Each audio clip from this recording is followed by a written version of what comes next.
ഞാൻ കണ്ടൊരു സിനിമ എന്ന് പറയുമ്പോൾ അവിടെ ഒരു സിനിമ തുടങ്ങുമ്പോൾ ഇപ്പോൾ ഒരു നടനാണ്, അദ്ദേഹത്തിന് എത്തിപ്പെടാനുള്ള ഒരുപാട് സാധ്യതകൾ അവിടെ ഉണ്ട്. കാരണം എന്താ വെച്ചാൽ ഒരു സിനിമ അവിടെ ആരംഭിക്കുമ്പോൾ തന്നെ അവിടെ അവർ വന്നിട്ട് ആദ്യം ആ സിനിമ അനൗൺസ് ചെയ്യുമ്പോൾ തന്നെ അവർ ആദ്യം ഇടുന്ന ഒരു ഓഫീസാണ്.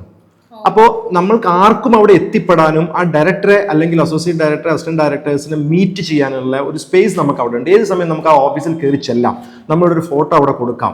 അല്ലെങ്കിൽ ഒരു ഓഡീഷന്റെ കാര്യത്തിന് വേണ്ടി അവർ നമ്മളിപ്പോൾ ഒരു ഫോട്ടോ കൊടുത്തു കഴിഞ്ഞാൽ ആ ഒരു ക്യാരക്ടറിന്, ചെറിയ ക്യാരക്ടർ ആയിക്കോട്ടെ ഏതോ ഒന്നായിക്കോട്ടെ, പക്ഷെ അവർ ആ ഫോട്ടോ നോക്കിയിട്ട് വിളിക്കുന്ന ഒരു കൾച്ചർ അവിടെ ഉണ്ട്.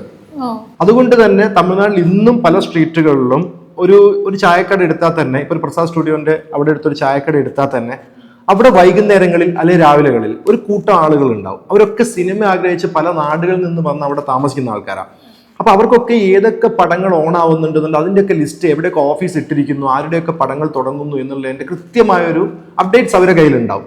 അത് അവർ അവിടുന്ന് ഒരു ഫോട്ടോസ്റ്റാറ്റ് കോപ്പി എടുത്ത് എല്ലാവരും കൊടുക്കുകയാണ്. എന്നിട്ട് അവർ ഓരോ ഓഫീസുകളായിട്ട് തേടി അലഞ്ഞുകൊണ്ടിരിക്കുക.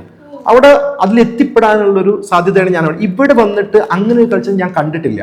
ഇപ്പൊ ഇവിടെ നമുക്കൊരു ഡയറക്ടറെ കാണണം എന്ന് പറഞ്ഞ് നമ്മൾ തേടി എവിടെ പോയി തേടണം, ഇവരെ നമ്പർ നമ്മൾക്ക് കിട്ടില്ല.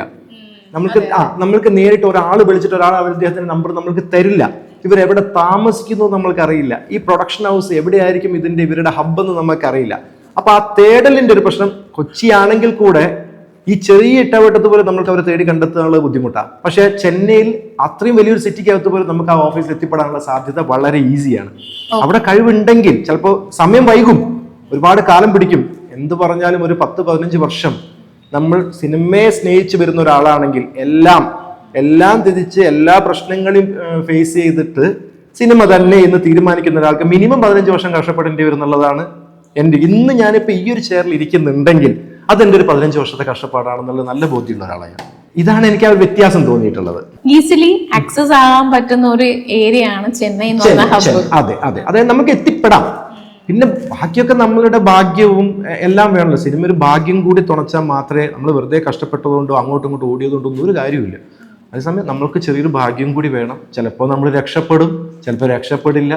എന്നും രക്ഷപ്പെട്ടാലും സിനിമാക്കാരെന്നുള്ള പേര്, രക്ഷപ്പെട്ടില്ലെങ്കിലും സിനിമാക്കാരെന്നുള്ള പേര്, അത് എന്നും നമുക്കൊരു ചാപ്പ കുത്തും. സിനിമാക്കാരെന്നുള്ള അത് കിട്ടും, അതെങ്ങനെയാലും കിട്ടും.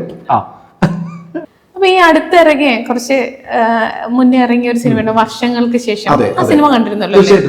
ഓക്കെ, ഈ മദ്രാസി ആ ഒരു പഴയ ഒരു കാലഘട്ടം ഉണ്ടല്ലോ, ആ കാലഘട്ടം ഇതിനെ ബേസ് ചെയ്തിട്ടുള്ള ആ ഒരു ചുറ്റുവട്ടത്തിലുള്ള ഒരു സിനിമയാണല്ലോ. അത് കണ്ടപ്പോ എങ്ങനെ തോന്നി? ഈ ഒരു പറയുന്ന രീതികൾ തന്നെയായിരുന്നു സത്യത്തിൽ ആ ഒരു കൾച്ചർ വർഷങ്ങൾക്ക് ശേഷം കാണിച്ച ആ ഒരു സിനിമ. അത് 80s കാലഘട്ടം അല്ല, അതിന്റെ മുന്നേ ഉള്ള ഒരു കാലഘട്ടം. ആക്ച്വലി അതിലിപ്പോ വിനീതേട്ടൻ ഉദ്ദേശിച്ചെന്ന് വെച്ചാല് എനിക്ക് തോന്നുന്നു ശ്രീനിവാസൻ സാറൊക്കെ പോയിരുന്ന ഒരു കാലഘട്ടം ഉണ്ടല്ലോ, അതായത് കഴിഞ്ഞൊരു തലമുറ, ആ കാലഘട്ടത്തിന്റെ ആ ഒരു കൾച്ചറാണ് അവിടെ കാണിച്ചിട്ടുള്ളത്. അന്നത്തെ എനിക്ക് പെട്ടെന്നൊരു ഡൗട്ട് തോന്നി, അന്നത്തെ ഒരു കൾച്ചറാണ് കാണിച്ചിരിക്കുന്നത്. ആ സാമീസ് ലോഡ്ജും അതും ഇതും അതിനോടൊക്കെ ബന്ധപ്പെട്ട് അത് അന്നത്തെ ഒരു കാലഘട്ടം. അത് മാറി ഇപ്പൊ എന്താന്ന് വെച്ചാൽ അങ്ങനത്തെ ഒരു സാമീസ് ലോഡ്ജിൽ പോയി കൂടെ. അന്ന് ഈരാളി ഗസ്റ്റ് ഹൗസ് ഒക്കെയാണ് ഇവർ പറയുമ്പോൾ, ഈരാളി ഗസ്റ്റ് ഹൗസ് എന്ന് പറഞ്ഞവര് ശ്രീനിവാസ് സാർ പോയിരുന്ന എഴുതിയിരുന്ന കഥകൾ കഞ്ഞിയും പയറും കുടിച്ചൊരു കാലഘട്ടം.